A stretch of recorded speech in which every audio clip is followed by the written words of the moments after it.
holidays are upon us. We're just only less than 2 weeks before Christmas, and some of us may have avoided putting up the Christmas lights, and some of us may have maybe not put up a Christmas tree, especially if we're in the shadow of a recent loss. It's just, many of us are just like, I'm just not doing it this year. I can't.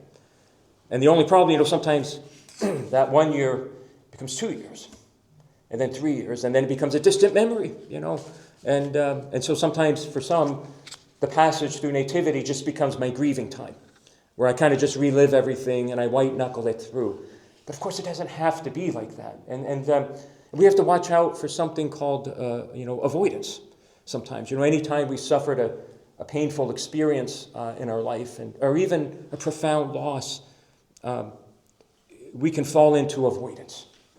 And where I'm just not going to do certain things, and we think it's good for us, but when in fact it's harming for us. And avoidance is really never a good thing. Maybe if it's the first year or something, and we just don't have it in us this year, that's one thing.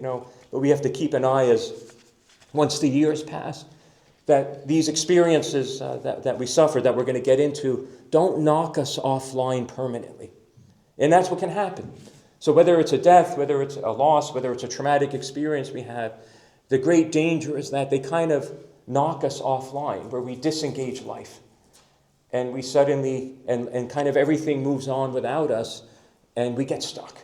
And that's not what God wants. We said we have to keep moving, right? And we'll get to certainly, what that looks like.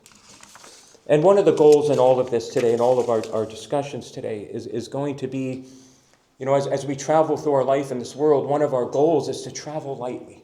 We got to lighten the load. So as we're working our way through life stages, we don't want to be carrying too much baggage. Inevitably, we can find ourselves being, 53, 63, 73, and we're struggling way too much. And it's not a sin. It's not that we're doing something wrong. It's that we just haven't done the work, the healing work, or the ascetical work to resolve some of these things.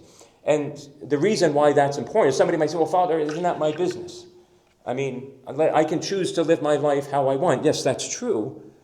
But all of us at one time or another are going to have to leave this world, and may it not be for a long time. And we want a peaceful passing. It's in the prayers of the church, for us to have a peaceful departure from this world. And sometimes if we're carrying too much, if we're carrying too many unresolved things, it can disrupt our ability to release and let go of this world and have a peaceful passing, because we're waiting for something. We're not okay with something. We never got closure on something. We didn't grieve something enough. And all of these things can resurface at that time later in life when we want to make a peaceful transition from this world to the next. And so that kind of is extra motivation for us to say, you know what, instead of being threatened and stressed by the idea of doing this work that we're going to talk about today, I'm going to embrace it. This is good for me.